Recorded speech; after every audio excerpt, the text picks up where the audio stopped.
Hello guys, सभी को राधे राधे, जय श्री कृष्णा। आज हम देखेंगे अरब सागर की नदियां कि भारत की कौन कौन सी नदी अरब सागर में गिरती है। क्योंकि जो भारत की मैक्सिमम नदियां हैं वो कहाँ पर गिरती है, वो गिरती हैं बंगाल की खाड़ी में। लेकिन कुछ नदियां हैं जो अरब सागर में गिरती हैं। तो देखते हैं अरब सागर में कौन कौन सी नदियां गिरती है। सबसे पहले हमारी लूनी नदी है। लूनी नदी कहाँ पर गिरती है, अरब सागर में गिरती है। फिर है हमारी साबरमती नदी। साबरमती नदी भी हमारी कहाँ पर गिरती है, अरब सागर में गिरती है। माही नदी भी हमारी अरब सागर में गिरती है। और नर्मदा नदी जिसका उद्गम होता है अमरकंटक से। कहाँ से, अमरकंटक से होता है, मेकाल पठार में है। ये कहाँ पर गिरती है, ये भी अरब सागर में आकर गिरती है। यह मध्य प्रदेश की सबसे लंबी नदी है और ये मध्य प्रदेश की जीवनदायिनी भी कहलाती है। कौन सी, नर्मदा नदी। नेक्स्ट है हमारी ताप्ती नदी। ताप्ती नदी भी किसमें गिरती है, अरब सागर में। फिर है हमारी मांडवी नदी, ये भी अरब सागर में गिरती है।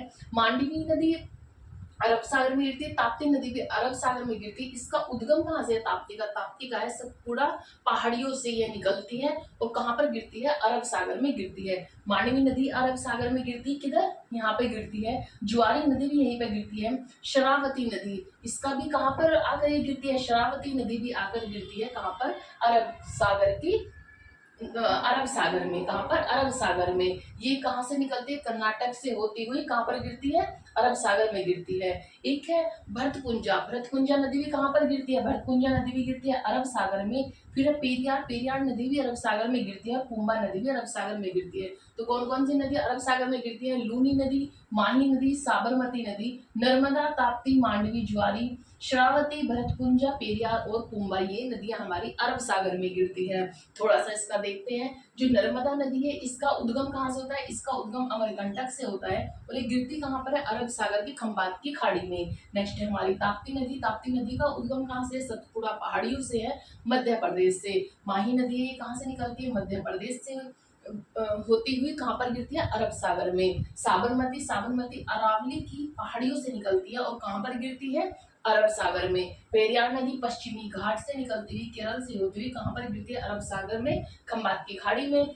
और भरतपुंजा है। भरतपुंजा कहाँ पर गिरती है, ये अन्नामलाई पहाड़ियों से होकर आती है और कहाँ पर गिरती है, ये गिरती है अरब सागर में। जो ये भरतपुंजा है इसे नीला नदी भी कहा जाता है। नीला नदी से क्यों कहते हैं, इसे नीला नदी इसलिए बोलते हैं कि यहाँ पे ये कहाँ से निकलती है, पश्चिमी घाट से निकलती है। और वो किधर से होती जाती है, जब पश्चिमी घाट के पहाड़ों से होती हुई वह आती है तो उसमें क्या, औषधियाँ भी मिल जाती हैं, औषधियाँ, जड़ी बूटियाँ होती है। तो उसके कारण क्या होता है, इसका रंग नीला हो जाता है। क्योंकि जब वह नदी पहाड़ियों से होती हुई आती है, कुछ औषधियाँ उसमें होती हैं, तो सूर्य की किरणें जब उस पर गिरती है तो कैसा रिफ्लेक्शन देती है, नीला रिफ्लेक्शन देती है, तो हल्के नीले कलर की होती है। और ये केरल में पूजी भी जाती है। इस नदी का बड़ा महत्व है।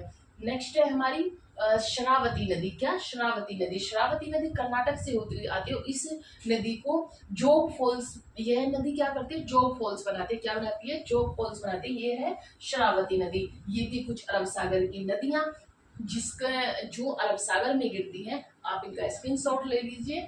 और नेक्स्ट वीडियो में हम देखेंगे बंगाल की खाड़ी में गिरने वाली नदियां कि बंगाल की खाड़ी में कौन कौन सी नदियां गिरती हैं।